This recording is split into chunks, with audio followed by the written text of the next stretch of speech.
So I'll just introduce myself. Saguli Swagweg, that means hello everybody. Elizabeth George-Antone Yoget, so Gwali ni Wagitalo, Oneida Aga ni Wagohunjoda. So I just said hello everyone. I'm Elizabeth George-Antone. I'm Bear Clan. I'm from Oneida Nation of the Thames. Um, I just wanted to start our meeting by having doing a traditional opening in my language. It's just to give thanks for everything in creation, and it's not too short. I mean, not too long, sorry. Okay.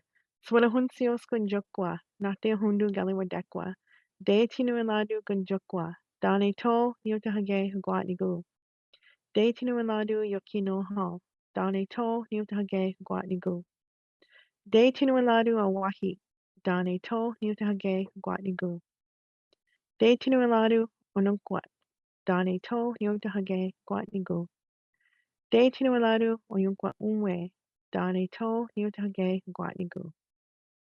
De tinueladu oneganos, dane to niutage guatnigu. De tinueladu gandiliotsuha, dane to niutage guatnigu. De tinueladu galunte suha, dane to niutage guatnigu. De tinueladu ladiskayundes, dane to niutage guatnigu. Dehe dwanehe ladu etwaji galakwa, dane to niutage guatnigu. De tinueladu yokisota, dane to niutage guatnigu. De tinueladu gayene guedege, dane to niutage guatnigu. Dehe dwanehe ladu sangwaya dizu, dane to niutage guatnigu, dane to. So I just gave thanks to not all things in creation. Of course, that would take a very long time, but I did a condensed version. We call that our Ganahela Duksla, which is our Thanksgiving address in the Oneida language. So that was just to get our meeting started off on the right foot. And thank you, Jill, for the land acknowledgement. So I'll just introduce a little bit more about myself. Um, I'm originally a teacher. I have my bachelor's of education. I used to teach Oneida language and culture in my community of Oneida Nation of the Thames. I also went on and got my master's in Indigenous education and leadership.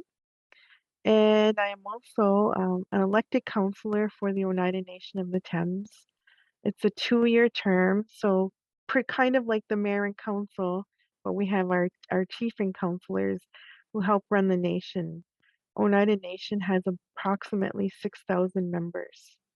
And I am a wife and a mother and everything in between. And I work for the city as the Indigenous Community Liaison Advisor. And in my role, I'm here to build bridges between the city and the local and urban Indigenous communities and to help create partnerships and build bridges and how we can work together to strive towards truth and reconciliation. Okay, so next. Jill did do a land acknowledgement, and I wanted to just show this land acknowledgement. This was created in collaboration with our local First Nation communities. The city did have a land acknowledgement, and so I went on and I revised what we had. And again, there is more revisions being made from this one. But I'm sorry, I don't have it on the screen for us today. Um, so this is very similar to what Jill read. We acknowledge that we're gathered on traditional lands of the Anishinaabe, Haudenosaunee, and Lenape, and Attawandaron. We acknowledge all the treaties that are specific to this area, the two-row wampum, the Treaty of Haudenosaunee Confederacy, Silver Covenant Chain, the beaver hunting grounds of the Haudenosaunee Nanfan Treaty of 1701, the McKee Treaty of 1790, the London Township Treaty of 1796, the Huron Tract Treaty of 1827, and the Anishinaabe and Dish with One Spoon Covenant Wampum of the Anishinaabe and Haudenosaunee. So I don't really want to go through this line for line because, as we know, Joe already did the land acknowledgement, but I just wanted to give some context to this. So we're acknowledging the traditional lands of the Anishinaabe, Haudenosaunee, and Attawandaron and Lenape. So you'll see here there's four different indigenous communities that are acknowledged here. And what that means is at be, be, before the time of contact or before colonization, these specific um, indigenous communities were here in this area. They were here in this area of Ontario. Um, and the reason that we included all these treaties listed here is just to give context again to the fact that all of these treaties are overlapping in these areas.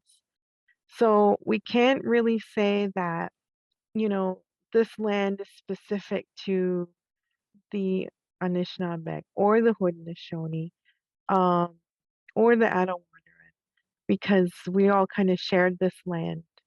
And we have the Dish with One Spoon Treaty, which is between the Haudenosaunee nations to and the Anishinaabe nations to acknowledge that we're here, we're going to share everything, and even right down to sharing the animals and everything for hunting reasons. So um, I just wanted to give context to that, that it's not that it's not that simple. It's kind of complicated in this area when you have many different nations sharing the same land. Okay, next. So we're here today to talk about what is a land acknowledgement. Um, Land acknowledgements are short statements that recognize both the land and the Indigenous peoples who lived and continue to live on the land prior to Canada's colonial history. Land acknowledgements began as a result of the 2015 release of the Truth and Reconciliation Commission's final report. Land acknowledgements are an education on the original people of this land. Indigenous people of Turtle Island have lived, thrived, and been part of this land since the time of creation. And land acknowledgements are used as a tool to educate and use before meetings or gatherings to give honor to the original people of this land. Due to colonization and racism, the true history of Indigenous people is just now beginning to be acknowledged. So I want to speak a bit about that. Um, as an educator myself, um, it's really important for our Indigenous people to share our history from our perspective. A lot of the history books were not written by Indigenous people, and a lot of the history books depict, um, the non-Indigenous person's perspective of this land. Um, I guess, uh, what was I going to say here? Yeah, and so the land acknowledgements began in BC, and that is something that was a common practice in BC by the Indigenous communities. And with the TRC report coming out in 2015, it just gradually created momentum, and now that we use it across most of Canada or Turtle Island. As you'll see in this picture, I refer to North America as Turtle Island. The picture you see here is um, it's an indigenous perspective of North America. We call it Turtle Island because it looks like a turtle from the sky. And in our creation stories, we talk about Sky Woman, and she fell down from from the sky world and she landed on the turtle's back. And then we have Mother Earth. Um, so that's the other thing is um, thing as I said before, history talks about Canada from the time of contact, from the time of the first explorers coming here, but they always miss the fact that we already had a history here. Our history did not begin at time of contact. Our history was already here. And all of our nations have our own creation stories and our own ways of uh, viewing things. Okay, next. Um, just to give more context again to the treaties and how they're listed, it might seem overwhelming for people to see, but just a brief understanding. Currently, we have 7 local Indigenous communities that are in this area of southwestern Ontario. I put their logos here at the top. So we have Chippewas of the Thames First Nation, Munsee Delaware Nation, Oneida Nation of the Thames, Moravian Delaware Nation. Uh, they used to go by Moravian. And then we have Amjanong, which is Sarnia First Nation, and we have Walpole Island.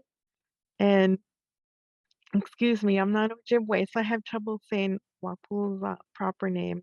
And then we have Caldwell First Nation.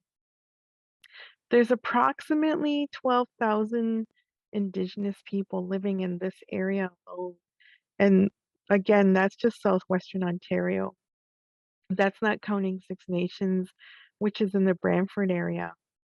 And I believe that their Six Nations population alone is about 10,000 on reserve. Um, Oneida has 6,000, a membership of 6,000, but we have about 2,000 on reserve. So I'll just speak a bit to these points.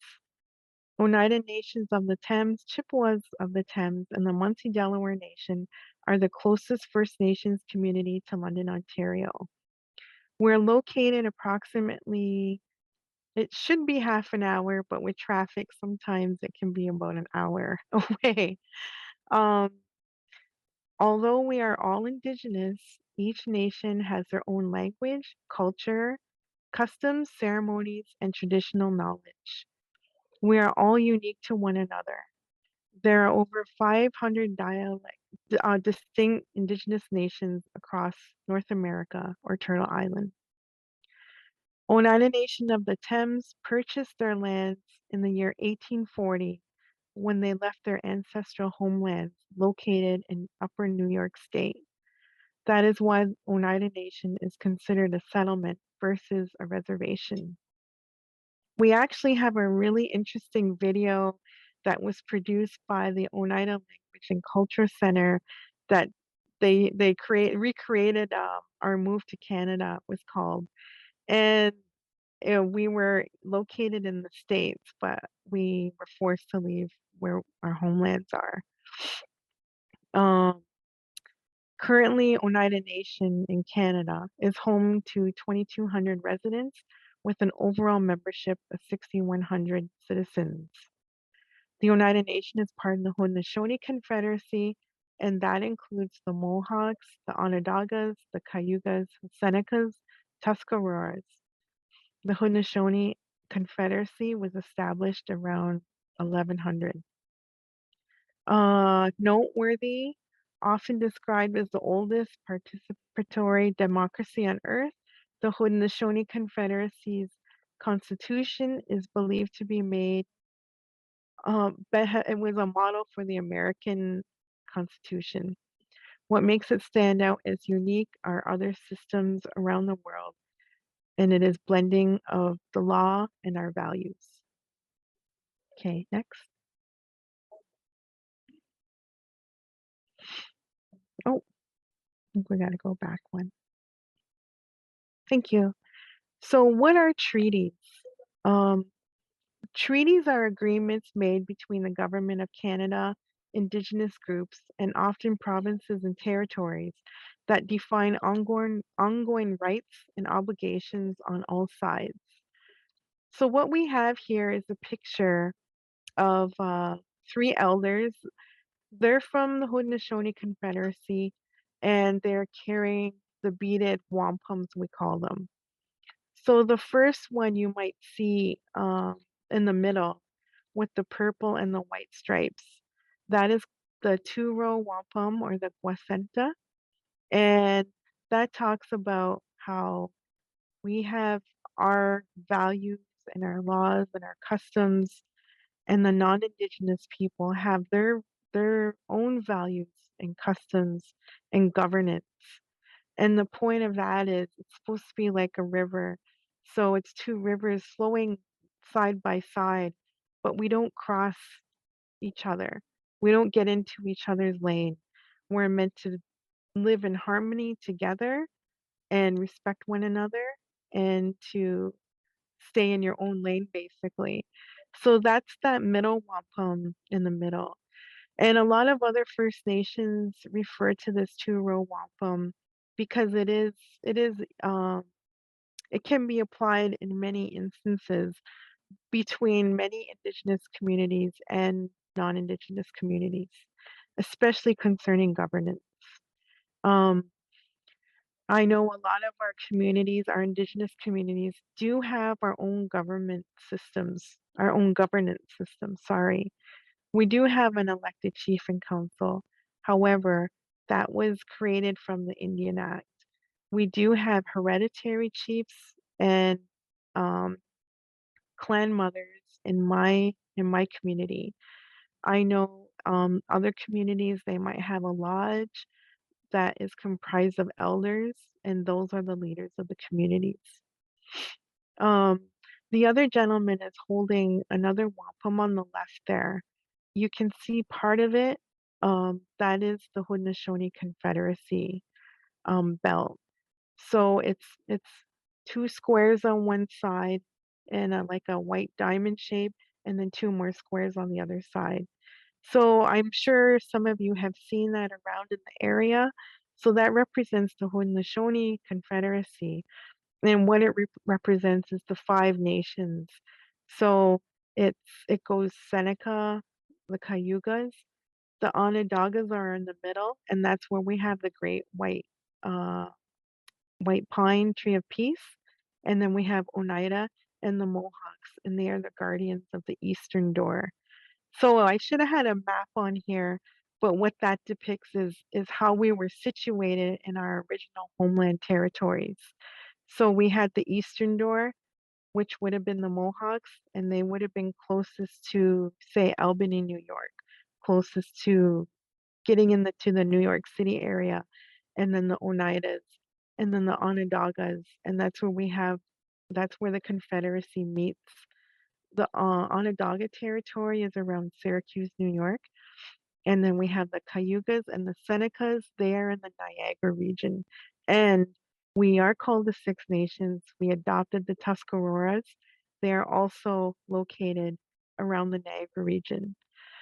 Um, and then our cousins to the east of us along the eastern seaboard in New York City, Manhattan area is the Lenape. And they were also driven out of their homeland territory. And we do have different communities that have settled around the area. The closest one here is the Delaware Nation, Moravian of the Thames. They also go by their own name and their own language now, which is also a custom that many Indigenous communities are now doing. Um, for example, I'm Oneida, but we say we're Oneida Aga. That's how you say Oneida, which means the people of the standing stone. Um, so back to this slide here, we have what are treaties. And so I talked to you about what treaties are, a brief rundown of it. Um, but I like to explain like some truths here. So the truth is, many treaties have been disregarded by the Canadian government, and some treaties are treated as token ideologies. For example, the Robinson-Huron Treaty is a historical treaty. However, the annuity was not raised the first year after the opening of mines everywhere in the year 1851, but the annuity was not increased until 1874. Despite the economic growth on the land, in 1874, it was increased to $1.60 per person, and then it went to $4 a person, and there has never been an increase. In 2021, the annuity is a check for $4 to each person. So what that means is the Huron Tract area is the northern, well, central Ontario area. Um, and they wanted to use their land to do mining. And these people agreed to it, and there's a treaty. So the non-Indigenous people are mining their land, they're getting rich off of it. And for every for in payment of it, because of this treaty, the communities who live in that area get $4 a person. I'm sure it probably costs more to print the check than to actually pay the $4 a person. And so this is just a small example. We have many other examples of this type of situation, especially in Attawapiskat area in northern Ontario. They live next to a diamond mine. However, the people are living in substandard housing, and the children, I know they were trying to raise money to build a new school because, as you know, in northern Ontario it's very cold, and the children are going to school in um, rundown, what are those called, portables. So these treaties are supposed to be agreements, but they haven't been honored in most cases. And it has created a lot of animosity. And over the years, um, our Indigenous communities are more educated, and there's more people speaking out about, uh, you know, acknowledging the treaties and following through with them because they are contracts. Okay, next. I found this video that I thought would be really interesting just to break up the talking. I know what it's like to sit through a webinar. I found this video. I thought it was really nice, really good. And let's see if we can play it for everybody. Please let me know if you can hear it. Okay.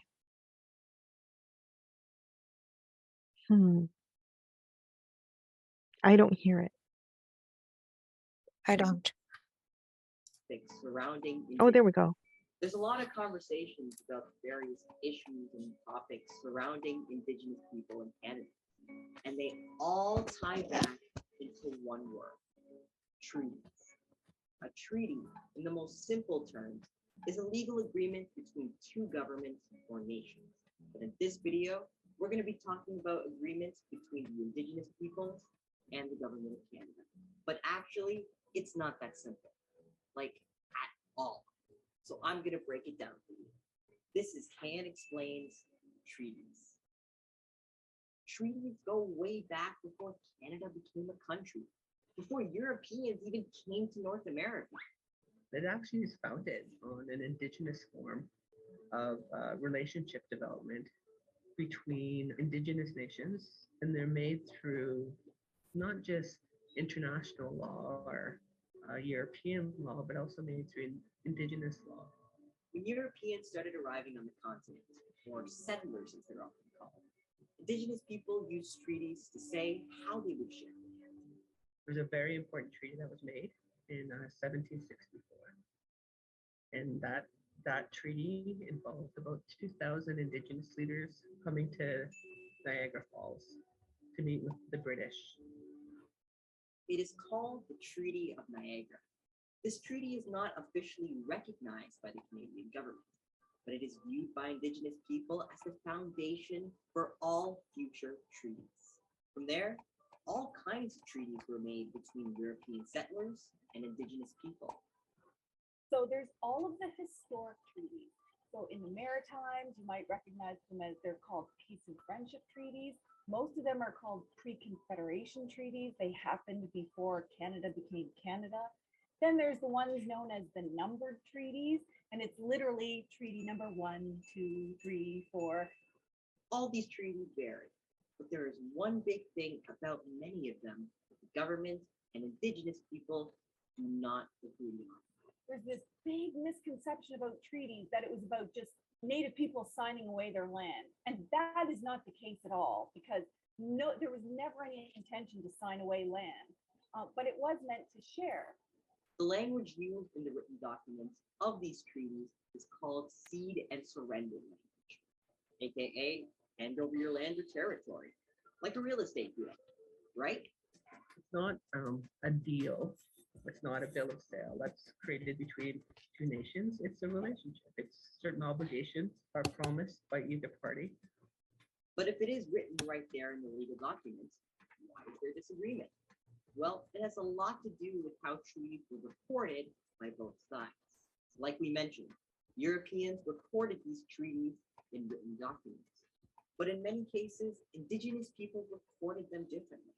There could be oral records, where what was agreed to in the treaties could be shared by spoken language, and symbolic records. An example of this is the wampum belts that were made for treaties. They are the only form of treaties that were drafted, so to speak, by the Indigenous nation. So, for example, there is a wampum belt that represents living separately, but working collaboratively together. And no nation would bother the other nation in terms of its own governance and economies and the ways that they want to govern each other. It's why many people argue the written documents are not enough to fully understand these treaties, and it's at the heart of disagreements over them. There are many Indigenous nations across the country who feel like Canada isn't upholding their bargain, and not all of land in Canada has treaties. For example, the Inuit did not sign historic treaties. The Métis didn't even exist when some of the earliest treaties were signed. There's lots of First Nations in British Columbia, for example. No treaties were signed with them. Which brings us to what is called modern treaties. They are A self-government agreement signed between a province, the federal government, and a First Nation. That's now considered a modern treaty. So literally, the number of treaties here in Canada changes every time they sign a new treaty. the Nisga'a Treaty came into effect on May 11, 2000, and was the first modern treaty in British Columbia.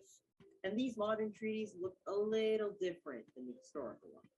Compare and contrast that treaty with my treaty, Treaty 3, you see that the written document, it's a few pages, written in 1873. The Nisga'a Treaty looks like a set of encyclopedias, looked like 20 volumes of books. But there is even disagreement about these modern treaties being negotiated. Nothing about this is simple. And all those topics and issues that flooded the screen at the beginning of the video, they're all struggles that Indigenous people had to face because of the historic relationship between Indigenous peoples and settlers. And that all ties back to treaties. It's a complicated puzzle that Canadians hope to solve through reconciliation. That's for another video. And check out this graphic next to me if you want to find out more about who we spoke to and where we got our research and information from. That's it for Can Explains.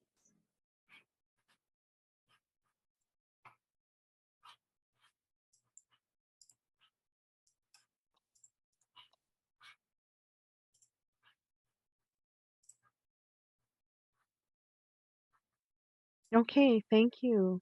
That was a really great video. I couldn't have said it better myself. I wish I could have said it as just as great. Um, but yeah, that was a brief rundown on treaties, and that could probably be a whole, you know, post-secondary course on treaties to explain them in more detail and to understand that they're between many nations, many First Nation communities, and with the government and with themselves between each other. Um, so yeah, if you have more interest in this area, I encourage you to look it up and do your research. Even reach out to one of our First Nation communities to ask more about the treaties if you want to understand. And also at UWO, they have a great Indigenous Initiatives department that I'm sure they would also be happy to help with. Okay, next. Um, I know we didn't have residential schools on this, but I just wanted to touch on it because um, these are the outcomes of some of these treaties. I like to personally say that treaties were made because they wanted our land. You know, our land was valuable. It was a great resource and for the economy, especially when the settlers came across. And there's actual legislation that was by the Canadian government um, to assimilate Indigenous people. It's not there's no hiding it. It's in black and white. It's right there. And one of the outcomes of this legislation was to take Indigenous children away from their families. Um, and so we have residential schools. And I'm sure many of you are aware of residential schools. I'm not sure what kind of education you have on residential schools. I personally went to school and in a long time ago, let's just say when I was in public school, and even the history that I was taught about residential schools was false.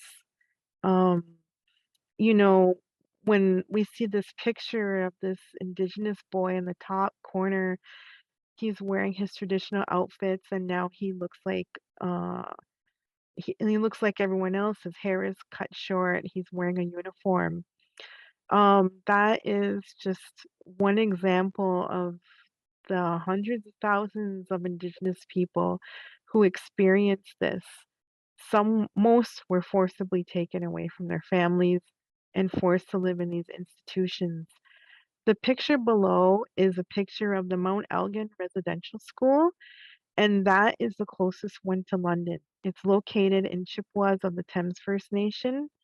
The school is burnt down. They do have a barn there that they're trying to preserve, and there's actually a great fundraising event that took place this past weekend at the Western Fair, um, because they want to preserve that part of the history. Because some of the students have their names carved in there, and there's a lot of history there that they want to preserve. They also have a cenotaph there currently, and it has names of all the students that attended that school. My grandparents attended that school, and my father attended the Brantford Residential School, or the Mohawk Institute, which is located in Brantford, Ontario. So I grew up hearing about my dad going to residential school, and I didn't think nothing of it. I didn't understand the implications and the intergenerational traumas that I was experiencing and my family was experiencing as a result of these residential schools. Um, it has caused great pain and intergenerational trauma for many Indigenous families. And I don't even know, like, the healing, they say, will probably take a good 7 generations. Um, I believe the last residential school in Canada was closed in the 90s. And then after that, we had um, day schools, they call them. And there you did face more, like it was mostly in the 80s and 90s. Um, uh, the the the value system and the ideologies of the residential schools were then moved on to the day schools. And that's what I attended. I attended a day school from junior kindergarten to grade 2. Um, I know that, back then maybe things were more acceptable, but I know back then at our school, our day school that I attended, um, there was corporal punishment for the kids. I've heard really brutal stories, um, and physical abuse. And me myself, I used to joke around about it, but now I know like it was pretty bad. I was in grade 2, straight A student, but I got masking tape put on my mouth because I talked too much.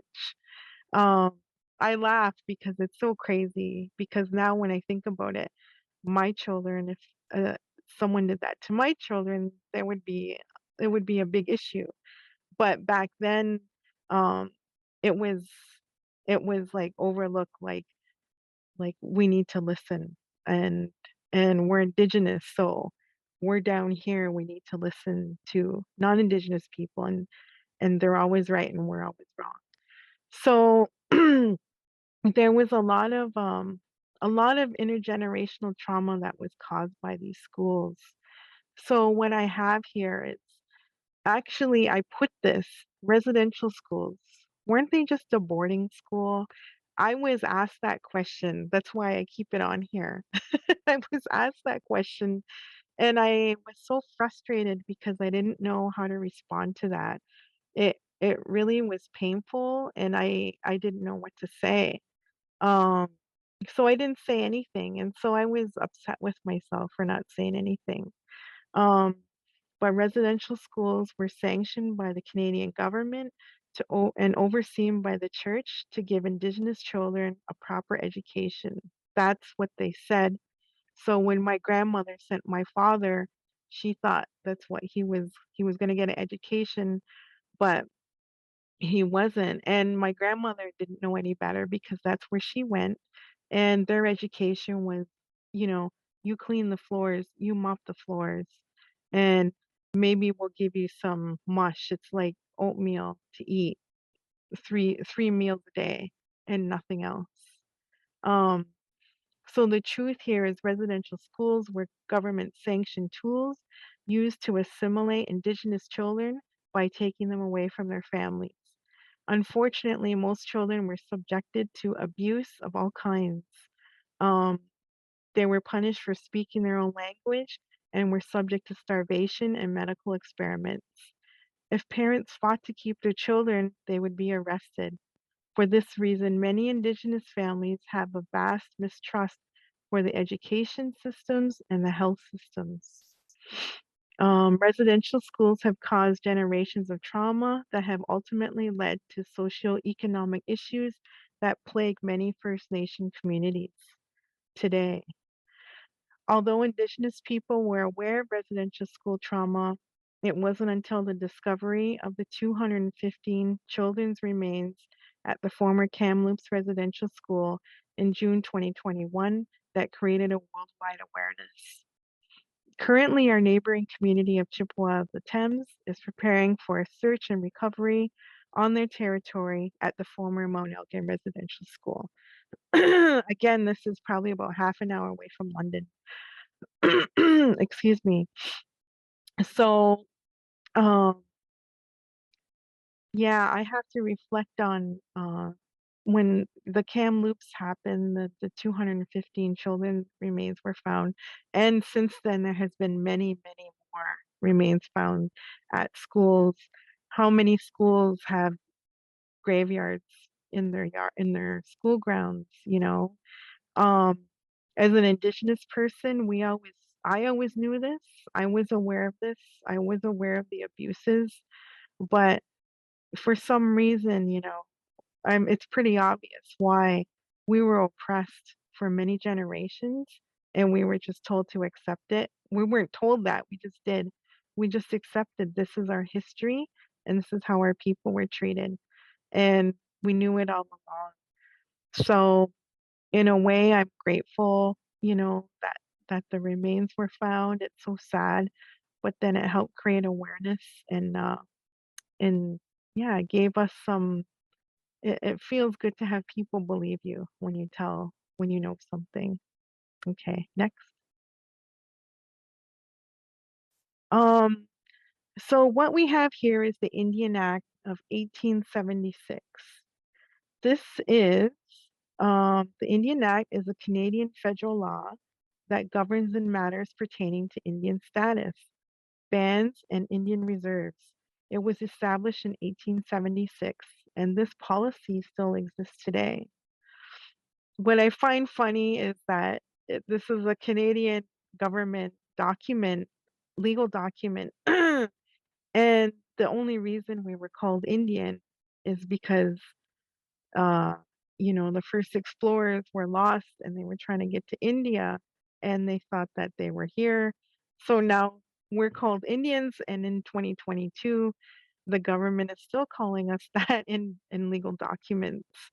But the truth is, we're Indigenous and we all have our own names for ourselves.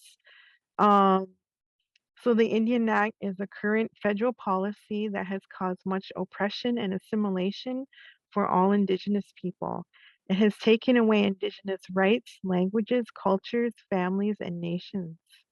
Indigenous people were once not able to drink, vote, own property, get bank loans, leave the reservation without permission, get a university or post secondary education unless you gave up your Indian status.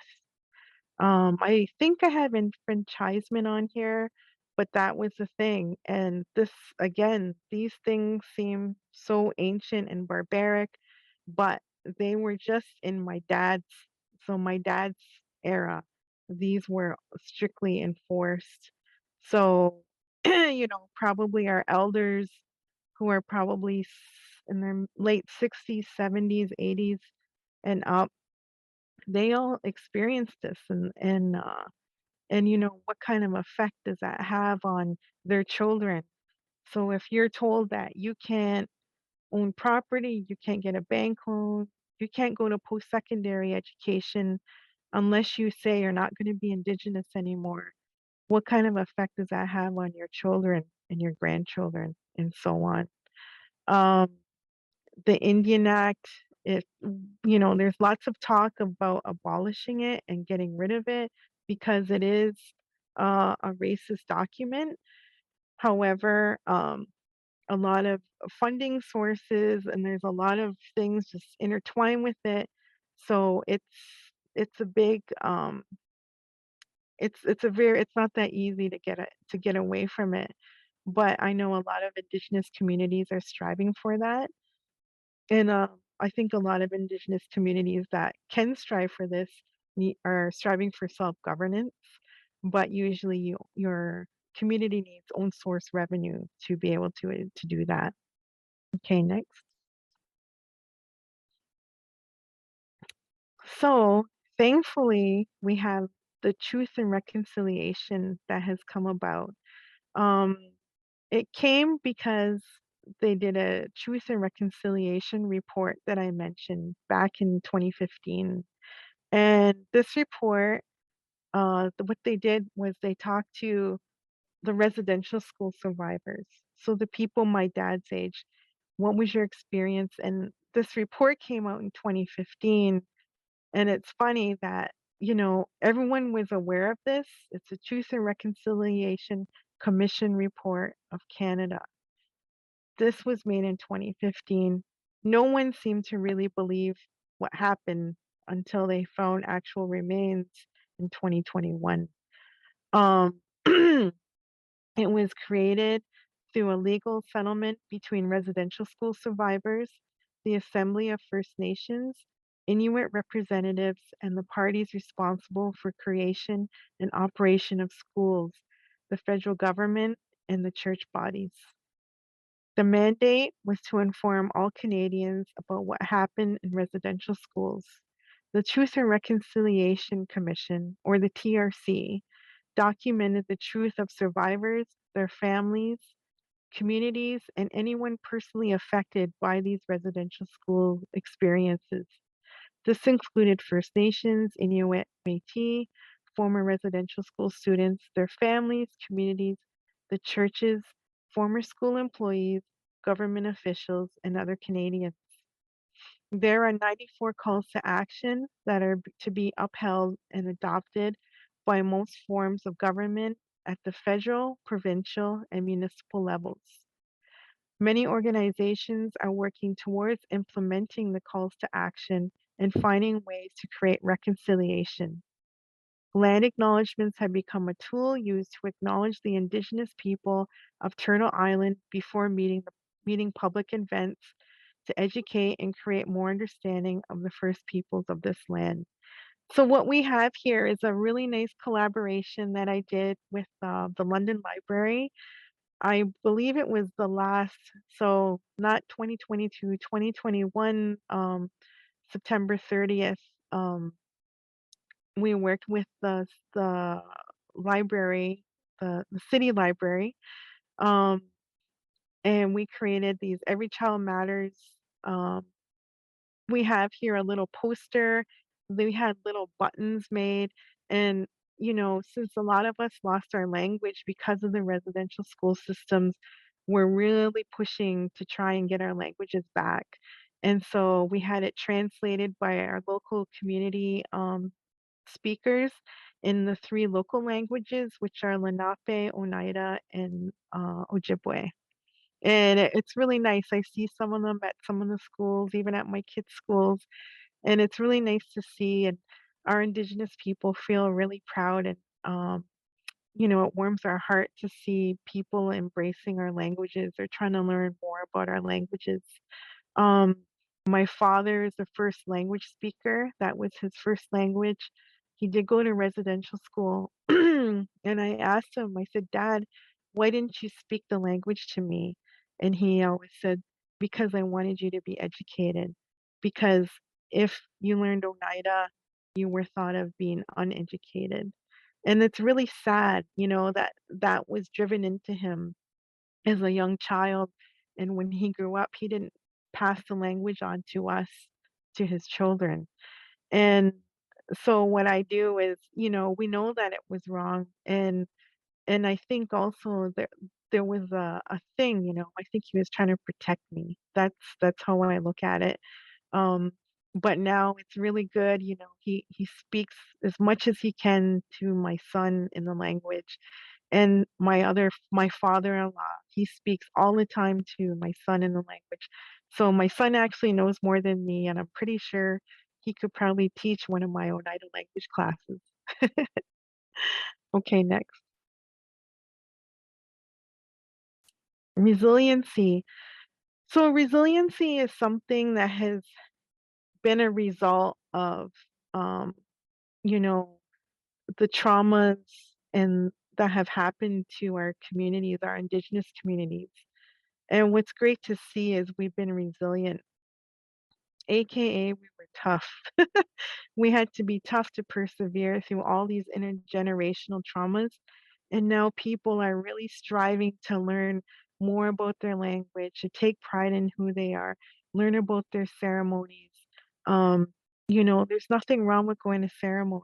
And, um, you know, my dad's generation, they were viewed as it was wrong, but then how can you view something wrong that's natural, that's in your soul and your heart?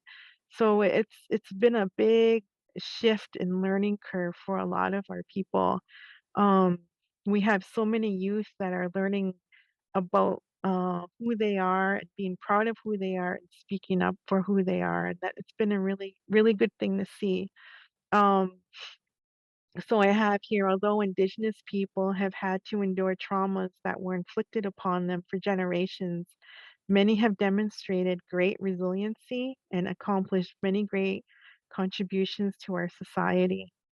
Examples are the Haudenosaunee Confederacy's influence on democracy, our traditional medicines that help aid in the survival of many of the early explorers who came to North America, the enlistment of many Indigenous soldiers to fight for a country that did not give them the same rights over other veterans. So Indigenous veterans is another, maybe that could be another talk that we could talk about further. But what I have here in my picture is this walk, and the top picture, our communities participated in uh, in a walk on September 30th, and it's for the last 2 years. What we've done is we've gathered at the residential school monument in Chippewas of the Thames and had a ceremony, a water ceremony, and to acknowledge them and acknowledge our ancestors who were gone and went through those traumas. And then we walked the water through our communities. And then this year we had our youth relay the water in a copper vessel um, from our First Nation community to London. We worked with Tracy White-Eye at Namran to collaborate this, and the women organized it. The women of our communities organized it. And it was really great to see. And then I don't know if any of you are aware, but we had murals revealed at Namran Friendship Center on Horton Street. And then it was really great to see the youth runners gathered their water and they brought it there. They relayed it there. And there was so much support. And it's so great to see all the allies from the non-Indigenous communities to be there to support, and it's really nice to see. And I just hope that it continues to grow and become, become a create more awareness in our communities. I also like to say that in my language we say that we're hongwe hongwe. That's what I call myself. I'm hongwe hongwe. But what the meaning of it is I'm a human being. So we're all human beings. And that's how I look at it. The picture I have here on the bottom is my friends and I made baskets. That's one of our um traditional things that we used to do. We made black ash baskets. Um, and unfortunately, the tree is becoming extinct, but we have someone that I'm grateful for that brings them down, and we do these basket making classes. And it's really great. I use that to pick corn and put it in the back there. Okay, next. So, how to be an ally. This is another great picture of the Turtle Island Healing Walk that happened last July 1st. Um, it came about because a lot of people, once they were understanding of what happened with the residential schools and the children that were found, they did a walk, and this is all community. This is everyone coming together. It's not just Indigenous people. There's a lot of allies here, and this is an aerial photo. I believe this is Richmond Street in Oxford, and you can see it goes. The Sea of Orange goes all the way down to all the way down Richmond Street past Victoria Park. It was really beautiful to see. Um, so I just made a list. I might change it as I go along and learn more myself, but this is what I have. How to be an ally. Um, take on the struggle as your own. Transfer the benefits of your privilege to those who lack it. Amplify voices of the oppressed before your own. Acknowledge that even though you feel the pain, the conversation is not about you. Stand up even when you feel scared. Own your mistakes and decenter yourself. Understand that your education is up to you and nobody else. And the fact that you're all here today to learn, that's great. And I always used to tell my students, Yoyane, that means good job. Um, so yes, I'm thankful that you all decided to come today and join this webinar and to learn. And just please continue to keep learning. That's the key. Just keep learning, just keep asking questions. Just be you know, happy to hear and listen. Listen to the people from our Indigenous communities. And I don't know, was there another slide? I think I just have my sources here. So I don't know if anybody needs any sources. Um, I We'll share have, them to the chat. okay. There's another book here. I don't know if anybody can see me. I can't see myself, so I don't know what's going on, but um, I have a book here, and it's a really good book. It's called 21 Things You May Not Know About the Indian Act. I ordered it through Chapters, um, and it's a really good book. It gives you more insight into the Indian Act, and there's history on it, and yeah, I really highly recommend this book. So thank you everybody for listening.